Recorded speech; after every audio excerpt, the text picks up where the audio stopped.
kwamba bei ya mafuta iko juu. Ama namna gani? Bei ya mafuta iko wapi? Hiyo ukiambia hii serikali ukweli, inauma waluke. Ukweli wa pili ni kwamba bei wa unga uko juu.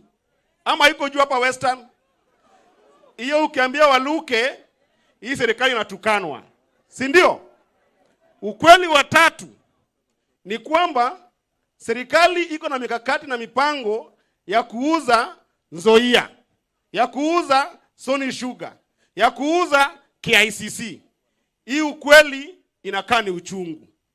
I want to tell you the people of Western as I finish.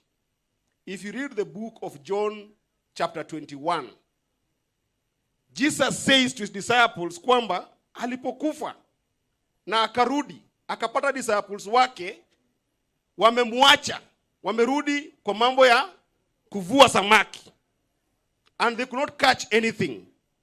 Akawaambia rusha hiyo neti huko ndani. Waliporusha neti pale ndani, they got the highest number of fish that they've ever gotten. Na Yesu akawaambia kwamba sometimes when you feel like you're the most broken in spirit, that's when you are closest to God. Nyinyi pia kama watu wa Western na watu wa Kenya, the way this government has broken your dreams, has broken your faith, has broken the future of your children, you might feel that you're broken in spirit.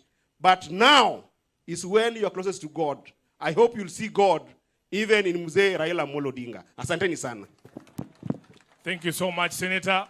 Tunataka kuenda kwa nafasi hii kabla sijamuita Mheshimiwa Oparanya, nimuite aliyekuwa governor wetu hapa Bungoma, Mheshimiwa Wycliffe Wangamati. Asalimie watu yake.